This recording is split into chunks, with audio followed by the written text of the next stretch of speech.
Hey everyone, welcome to the podcast Modern Couples, What Your Therapist Never Told You. My name is Rick Miller.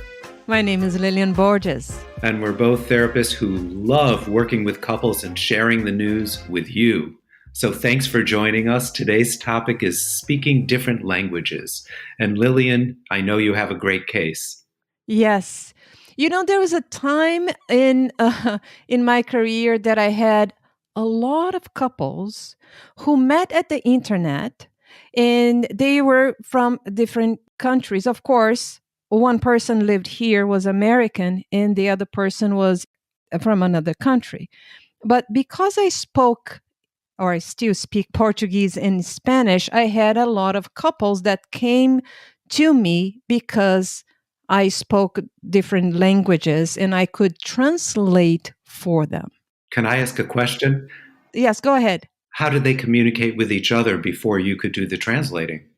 Yes, so to my surprise, I think through the internet, they used the Google Translate, they used different translators in their phone and everything. But then when you live with someone, that's not sustainable. You cannot use the translators all the time. Hence Lillian as the couples therapist. Exactly. So nowadays, I do not accept those cases anymore because it's too much for me to translate. And besides, they cannot take me home, to do the translations Right. all the time. They need to handle themselves, what they're going to do with the difference in the languages. Do you mind if I ask one more question? I'm kind of intrigued about how they met, and I understand they met online and there was an attraction and they had to figure out how they were going to communicate with each other. But what were the deeper issues in their connections that went beyond language because something had to sustain them moving forward, correct? Sometimes they did not take enough time to really get to know the partner, know who they are really in the world and what they wanted for their lives. So they meet online, they see this exotic person and they start talking, by text messages and, the translations. And then they usually meet in their country, either in Brazil or other South American countries. And it's lovely. It's vacation time. They usually spend a couple of weeks or 10 days together. And then, so they fall in love. They create the attachment, but the base or the foundations of the relationship is not there. So I'm not saying that all couples are like that, but I'm saying that a lot of couples with the differences in the language will and they coming from different backgrounds and different countries will have that issue. Of course, I'm thinking about you, knowing that you're from a different country and that you've lived in the United States. Sorry to throw you there. No, yeah, that's the elephant in the room. Right. And I did come here, but I learned English since I was 12 years old in a private English school. So when I met my husband, we spoke the same language. So that was not a problem. Of course, when you move to another country, there's a lot of adaptations and things that you have to do. And I had a teenage daughter that was also difficult for her to adapt. So you have all that, and you cannot foresee all the issues that you're going to face.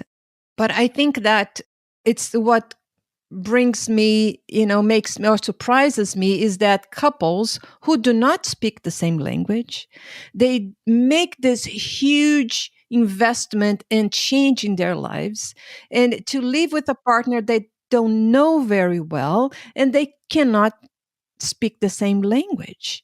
It sounds so scary and alienating to me to be in a new relationship, not really know each other, and suddenly be thrust into living in a different place and realizing that the person that you fell in love with is so different from what you expected them to be, which is, of course, the case for many couples.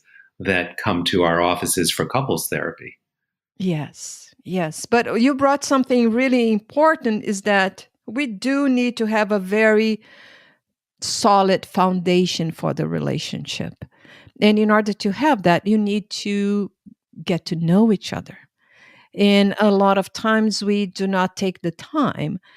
We have to understand that every couple is a multicultural couple, in a sense that they come from different family backgrounds, from different states, part of the country. Alaska is very different from Alabama. It certainly is. It's from two different planets. And we need to understand who are the culture, who is the person that we are married into, really. I also think it's up to each person from a different culture to spend a lot of time talking about their families, to educate their partner about their culture that they're from and what the norms are, and to have conversations about what's similar in their upbringings or, predictably, what's different in their upbringings and what that means for their own day to day life. And I'm thinking about one couple in particular that I've worked with where one person is from Asia and the experiences of these people were so vastly different. And the person that didn't speak a lot of English never went to great lengths to improve his English. And it really got to his partner, also a man, because the partner began to wonder how much he really wanted to assimilate and what were his motives for being here. Yeah, I had couples like that too, where one partner, and this is a heterosexual couple, and she had been living here for 13 years back then, nowadays much more. But she never learned the language. She only spoke their native language. What do you make of that? I think that in her case, the husband was very controlling, maintaining her own language, and she Ah, was actually protecting her individuality, herself, because otherwise he would be too intrusive in everything that she did. so I know you well enough to know that you wouldn't want her to give up who she is as a couples therapist, but you also wouldn't want her to use her power unconsciously or maybe consciously and indirectly. Instead, you would want her to be able to reprioritize how they operate as a system, as a couple. Was that something you were able to do? A little bit. I think that she started being a little bit more empowered, and knowing that she could do that in other ways. I told her my own personal story, right? Because, especially when you live in another country and you do not dominate the language as well, I told her that I needed to fight as well as my husband. So I learned very good English. So I could, With so specific so we are words. at par. Yes, so we are at par when we are discussing, or when we are in conflict. Yeah. Otherwise, I'll be would not be fair to me. I have some friends I'd like to talk about. They're a multicultural couple, both from different countries. They are so respectful of each other. They say each other's names with the right dialect, with the right accent. The Spanish speaking woman has taught her children Spanish, and I'm supposing her husband also speaks Spanish, and her culture is part of their daily life, and it's strong.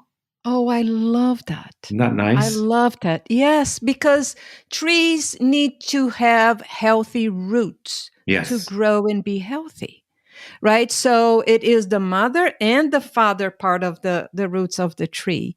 And sometimes when a person comes to the US, depending on the environment where they land, the environment are not very welcoming. So they feel that they have to let go of, their background. And sometimes that's why they do not want to learn the language, because they do not want to let go of part of who they are. I can't say I blame them. What a horrible feeling to have to kind of Yes. peel off something that's been so integral in your entire life. Exactly. But when your partner welcome that, values, respect, honors that, and not only that, they teach to their children, I think that's the best case scenario. That is wonderful. And I think visiting the partner's country is also important because there are things that you cannot teach or talk about verbally. You have to be there to actually experience. It's kind of interesting how many cross-cultural couples I work with, and in some instances, they don't even FaceTime with their families and their partners together. So they'll go to a different room and FaceTime or Zoom, and I'll be saying, why don't you introduce them to each other? And it's interesting how they avoid making that connection stronger, which will only help their relationship with each other and their family connection as well. I think it has to do sometimes with saving face for the family, because they don't speak the same language. They feel a little embarrassed. The family members feel a little embarrassed Yeah. to talk to the partner. So there's a little bit of strangeness sometimes. And that's why I said going to meeting them personally, going to the country where your partner is from is so important, right? Because then you have the energy, you can make the connection with the family in a different way. I want to add a little wrinkle to all this for gay couples that grew up in countries and families that don't really understand what being gay is or are homophobic. That presents a whole other layer and a challenge, which is why a lot of these couples are protecting themselves. However, isn't extended family so vital in all of our lives and in the well being of our family, meaning couplehood? Yes. And some cultures, like Asian cultures or Latino cultures, the way that family is involved in their children's life, it is much more involved, very different from here. And sometimes the partner doesn't understand that. There is a little bit of a conflict there. Yeah. I want to switch gears a little bit. That's a part of this, and you and I have spoken about it, which is there are a lot of ways that couples communicate that's also nonverbal. We express joy, we express intimacy, we express love, we express irritation. And sometimes these states don't need a specific word to convey it, and we can read our partner's body language, we can look at their face and get a sense of what they're experiencing. We can choose to be open, available, and expressive, or closed off and protective. So I think the nonverbal communication is a big part of how couples from different cultures and that speak different languages are able to understand each other. Yes, and I think when we talk about cross-cultural couples, we see that communication is not only the words that you use. A couple is a team. If what you're saying is not being understood by your partner, it is the job of the two of you, your responsibility of the two partners to make that work. So do you use the communication as a weapon or as a bridge? Do you want that to connect in those two worlds, or do you want to use that as a weapon that you criticize your partner for not learning the language and getting upset and annoyed? Oh well, you married or you chose your partner who don't speak the language. You knew that problem, when you married your partner. So it is the responsibility of the two of you to communicate well. Absolutely. And I think what you're getting at with this is really central to all couples, which is we have a choice about how we're going to communicate, how we're going to express our closeness or our dissatisfaction and how we deal with it. And frequently, the couples that come to my office have been stuck in a pattern of only expressing displeasure and not expressing enough pleasure. Don't you think that 90% of your clientele, maybe even higher percentage, come to you saying that they have communication issues? Oh, yeah, absolutely. Yes. And a good number of those people, of course, want us as the couples therapist to fix the other person and sometimes to kind of get them caught. See what they're like? See what I mean? See what I have to deal with? Yes. There takes two to tango. Yeah. And I think that communication is a big issue, but it's not always means the same thing for different couples. I think, yes, they do have communication issues. Most of us do. But what does that mean for each couple is different. And it's our job to help them figure that out. And I think that every couple has their own love language. We were talking earlier about sleeping with the dogs, and that can be one love language. But another love language is developing rituals and nicknames and ways of being with each other that don't just include words. And to make sure that each couple emphasizes how they love each other, how they connect with each other, and what about their bond is so important. That's my takeaway with all this. Yeah, my takeaway is, how do you use your communication? If you're not getting what you want from your partner, ask yourself, are you using your communication as a weapon or as a bridge? The two of you are a team. So the communication needs to be done by the two of you, and helping, right? How can you help your partner in their communication? I love the word bridge, Lillian. It's a perfect metaphor because it is a bridge between being connected, but it's also, in this instance, a bridge between two different cultures that needs to be connected. Two different worlds. Yeah. Yes, exactly. Well, thank you. This is a great topic and I love it. It's fun. Thank you. So thank you for listening to the Modern Couples Podcast, and we hope to see you real soon. See you soon. Take care. Bye. Bye-bye.